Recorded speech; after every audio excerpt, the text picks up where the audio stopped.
research chair in the year 2000. And it basically is a research and policy advocacy group that promotes ecosystem-based approaches, ultimately to create sustainable communities.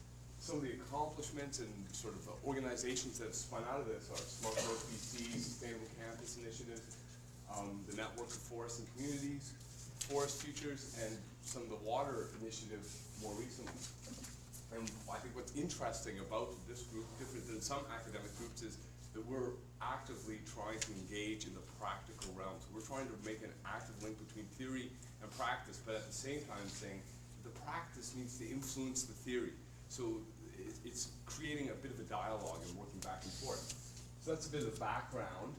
Specific to the water, what we've done is looked at sort of a water sustainability in the grand sense, and the analogy is pretty simple, like a doctor. And what we've done is, in 3 steps, an examination, a diagnosis, and then a prescription. And that is out there and available, and I put a little handout in there so you can see the web page where you can get that information. We're now just finishing our 4th report, which, if we're going to do the doctor analogy, examination, diagnosis, prescription, this is the directions to the drugstore.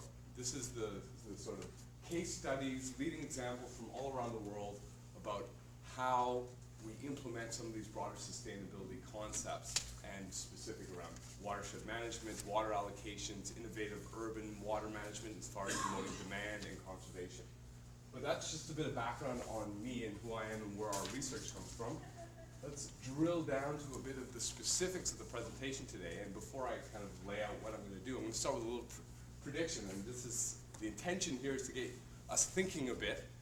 So my prediction is that the largest source of new water for Canadians in the coming decades will be from greater efficiency and conservation.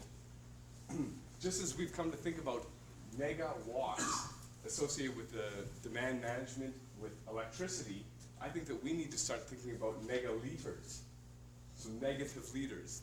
So this is new water demands that are met through efficiency and conservation. So a bit on the presentation overview, I'll just give you a sense now that we have that sort of in our minds, thinking about megaliters, thinking about conservation. What we're going to do is I'm just going to set a bit of the context, some of Canada's water challenges, to give you an overview of what some of the issues are. And then we're going to start breaking down into this continuum of water management. What are the options? How do we manage this resource ultimately to create this sustainability? I'll just do a quick overview around some of the more standard supply and demand approaches, or the management option. And then we're going to spend some time actually discussing sort of as you move along this continuum into the more holistic, the more integrated, the more long-term, this sort of soft path. And we'll discuss some of the principles and practices. And what I did is I slid a sheet out there and I called Soft Path in a Nutshell, which discusses that. So that I'm not going to bore you with too many of the technical details, so you'll have that as a resource, something to look at and go over, and then we'll have some time for discussions and questions. So the first component here, talking about Canada's water challenge, as many of you know, as many of you probably deal with, we're beginning to reach some of these limitations. A number of the surface water bodies are reaching or close to their limits. We're beginning to have to change the way we do things. Groundwater extraction is depleting aquifers. We're beginning to learn more about that. We're seeing what the impact of this activity is. There's also uncertainty associated with stream flows, lake levels, groundwater, and that's due to this wild card of climate change. So what we've gone from is having a relatively certain one side of the equation to now having really both sides being very uncertain. So we have to sort of face that reality. We're also seeing on the practical side, the built infrastructure side, that there are some significant capital costs as we adjust this sort of new concern, and that is the water and wastewater infrastructure represent significant unmet capital costs. The estimates are huge, and they range 23 to 49 billion. So as we begin to address some of these issues, these are some of the contexts that we're going to have to deal with. And also we're seeing that some of the environmental impacts dealing with water management, specifically around water withdrawals and wastewater returns being often geographically concentrated, sort of where the people are, where the action is, actually amplifies the impacts. We also see that development projects to bring us this water destroy the aquatic and terrestrial habitat and can introduce non-native species and block fish migrations, which has a wide set of consequences up and down the watershed. And ultimately, what the research is telling us and what we're seeing from many parts of the world is that as you over-consume or over-withdraw, it actually will have permanent impact. So it's not as renewable in a local sense as we once may have thought. So that we know that ground and surface water withdrawals may permanently reduce the surface water flows and availability, perhaps permanently altering the marine habitat and damaging fish population.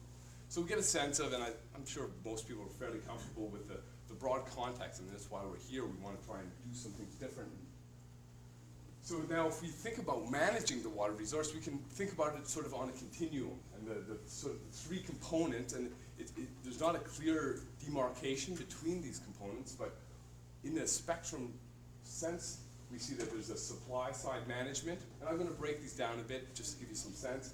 There's a demand side management, DSM, it's become very popular. There was sessions Colin ran, was moderator for just a couple days ago, which gives us a sense of some of that. And now as we move further along the spectrum into this range of the more holistic, more integrated, we see a slightly different approach. And I'm going to go through some of that in some detail.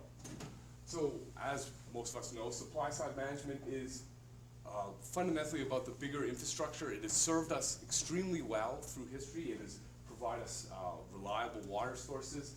But one of the components is that it treats water basically as a limitless resource. The challenge is the infrastructure, the large centralized infrastructure to harness it, store it, and bring it to us. One of the concerns is that it doesn't consider changes in the technology, the cost, the prices, the customer preferences. It treats water as the end focus. And one of the concerns also is that it commonly overestimates future demand, building up this infrastructure.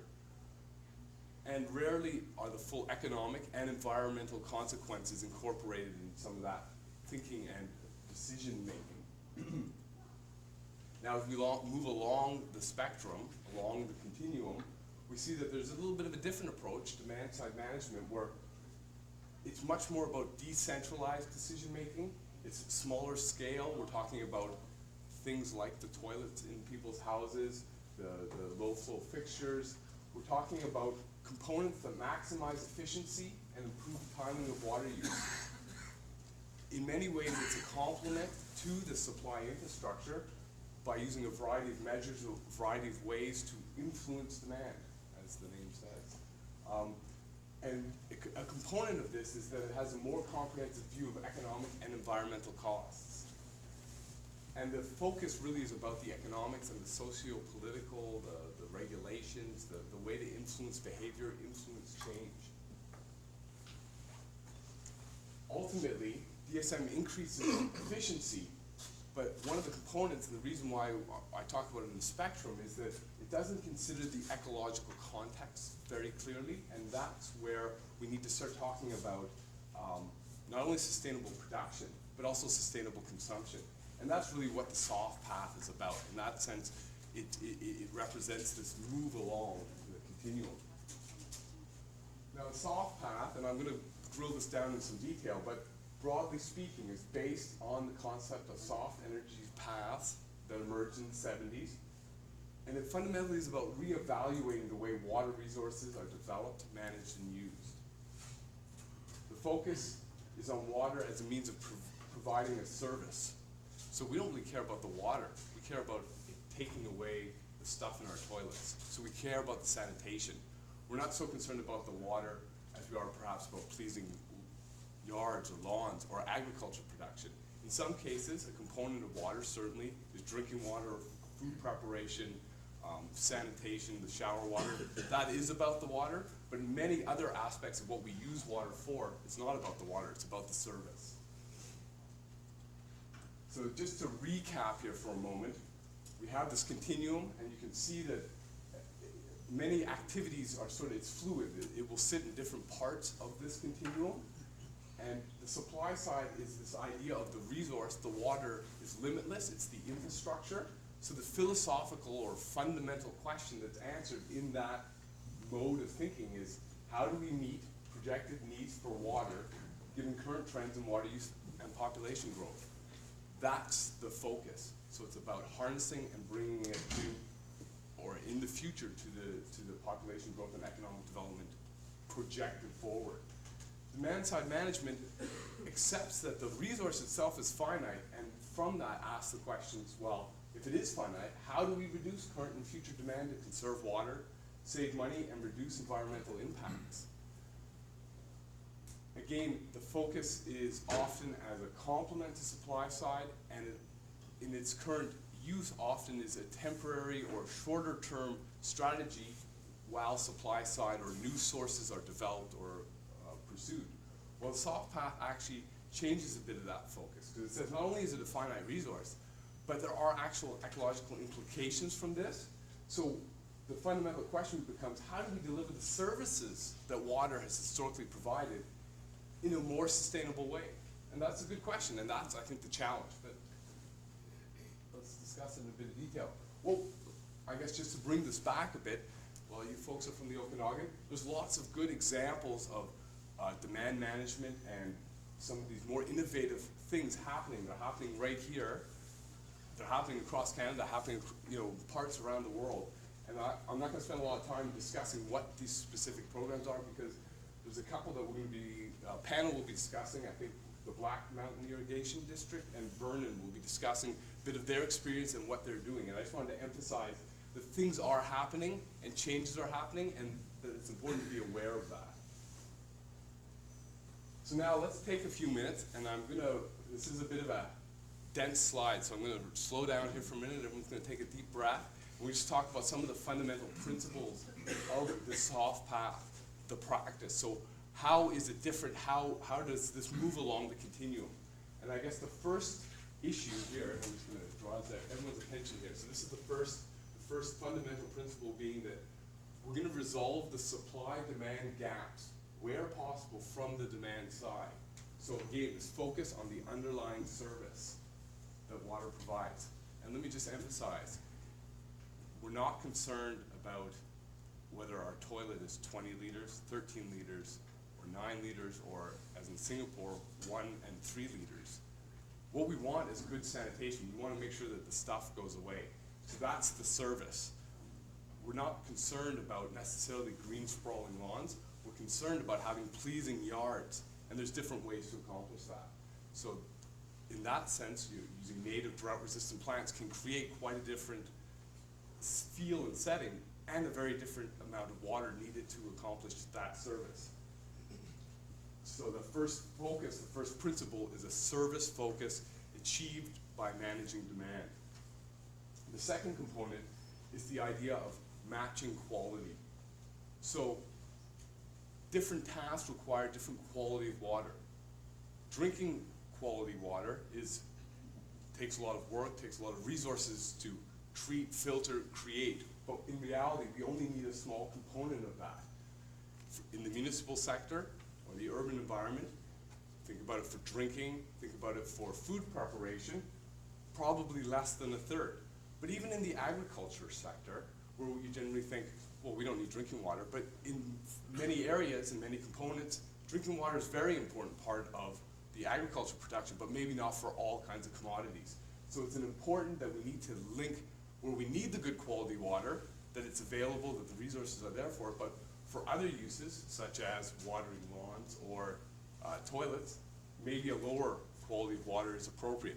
So this is another sort of fundamental principle to how we achieve a soft path. And finally, the third component being that the soft path approach there's some values laden in it. The purpose, the focus is this idea of sustainability, and that's a complex and a challenging process, but how you get there is what makes it interesting, and that's the concept of backcasting. Backcasting, it's kind of like, it's a bit of a jargon term, but it's a term that it represents a tool, and that's how we get from there to here. And I'll break that down in some detail, and again, some of that specific detail is on your handout. So backcasting is in contrast to the concept of forecasting. I'll just allude to that for a moment. And what it does is it all starts with a vision. And that vision, so you pick a year, 2020, sort of a significant long-term vision, and you have some criteria, and you start with what it is you want to achieve in this future. That's the vision.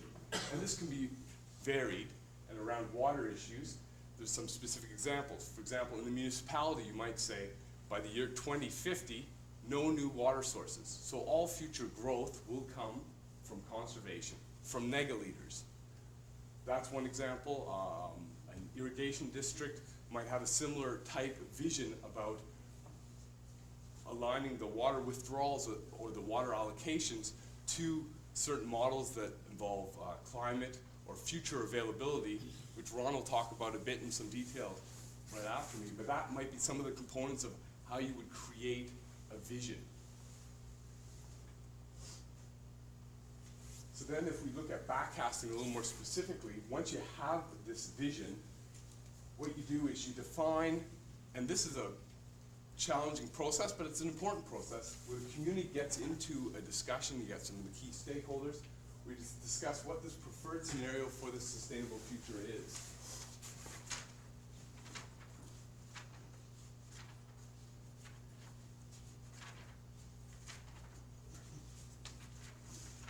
It's going to take a moment here because I want to make sure I don't miss any key components here. Now, when we're talking about backcasting, as I said, it really is a tool. It's not, it's a process. And the analogy is, in contrast to something like forecasting, if we're driving a car, forecasting really is the equivalent of when you're driving a car by looking in the rear view mirror. It works fine when the road's straight, not bumpy, because you're looking at where you've been and assuming that's where you're going to go. Whereas backcasting is much more about looking out the front window, knowing where you want to go, and getting there. And that's appropriate when the road gets windy, when it gets more challenging. And I think that's, as some of my earlier component of what the challenge is, we're seeing a bit of a changing world, a changing environment. Another analogy to help understand what the idea of backcasting is like stairs. We want to get to a spot that we work collectively in the community to figure out where it is we want to get. But then how do we get there? So this is the process by which we build the stairs to get there. So in that sense, we have a sense of where we want to go, and then we work backwards to find the feasible path from the present, from today, to this desired future. That feasible path is the soft path, as long as it fits in with some of the other principles. Matching the quality where appropriate, and focusing on the services, managing from the demand side. There's a couple of components when we talk about this desired future state, or this future spot, or if you want to say that the spot up there where we're going to build our stairs to, is that there's certain basic human needs. We're going to build that in, and we're going to fundamentally accept that there's ecosystem needs for water, and we're going to build that in. And then, from the remainder, we're going to allocate it efficiently so that it promotes economic development and other social needs. Ultimately, this will then give us this path so that we can design the policies and practices today that will help us get there. Each rung on the ladder, or each platform for the stairs as we approach this. And the kinds of policies, the kinds of programs that we can use to get there are varied. There's lots and lots of examples. I'm going to read some off here, and I just roughly put them into 3 categories. So these are socio-political strategies. These are things like plumbing codes, compliance standards, information and education, water policy, regulation and bylaws, watering restrictions, social marketing. This is one way to change people's behavior, get them to use different water so that we achieve this ultimate objective or goal. Then there's economic strategies, things like tax credits for reduced use, subsidies for conservation technologies, conservation-based pricing, so the more you use, the more you pay, thereby creating an incentive to use it where it's appropriate and where it's needed. Other components are much more structural, things like water audits and leak detection, efficient irrigation system, landscape efficiency, and this is the stuff that Ted's going to discuss in some detail, some of these specific tools in the agriculture sector, and this is also the kinds of things that when Kim was talking about a handbook of DSM as a deliverable, all the options, and there's a huge range of options, will be laid out. And I think the key idea here, the key focus, is that there isn't, and I think we're sort of in society looking for the silver bullet, this is the thing that'll get it. It's not. It's really about a suite of tools, many components working together to create this path.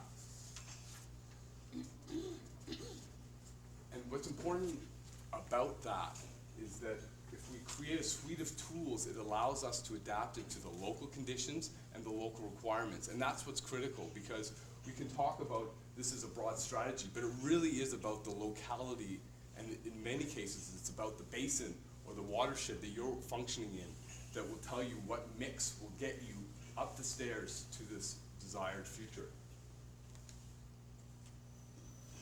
So, we know a bit about backcasting now, and like I said, you've got the sheet which will provide you with some detail around that. We know that solutions exist, and they are happening right here in the Okanagan, across Canada and British Columbia, parts of the world, some areas such as Australia, South Africa, parts of California are doing things well, and we can learn from them. But we also have to remember that we need to adapt it to our local environment. Fundamentally, managing demand and reducing the need for water is the best option to deal with an uncertain future. But we must know where we are trying to go. So that's why that desired future state and how to get there is so important. The challenge is in making it happen, and the key is to start, learn from the people who are doing things right, promote what they're doing, and getting people moving along that line. And that's where water management moves into the realm of, out of the realm of engineering, into the realm of psychology, getting people to change behavior. And Eric Carlson will be discussing some of the complexity involved in that kind of thinking, getting people thinking differently, changing the way things are done. It really is about changing minds, changing behavior, and leading change so that we can create this. I think that that will be the concept of a 21st century water manager, and the way the success will be measured will be in the negaliters saved. So I have to put the plug in for my funders who help us bring this kind of research out, and the full details of the project are available there. And I think this quote really captures it nicely. As we peer into the 21st century, so this was written in the late 1990s, water conservation is looking far more like an imperative than an option. And I think that this soft path approach with this fundamental movement to this paradigm of managing demand is where we need to go, and the challenge is in getting there. So I don't know if anyone has any questions or comments. Thank you, Oliver. I think I've done well on time. You have done well. In fact, he's perfectly on, because we have about 15 minutes for a question and answer, and Joanne's going to ask the first question. Because part of what we, in terms of this first segment, what Oliver's trying to do is portray the big picture for you. And because we recognize that communities are at different points along the continuum. And so I think if there's one message I want to emphasize from Oliver is that at the end of today, it's all about, for your system, your community, it's creating that picture of where you think your community needs to be. Because if you know that where you want to be, then you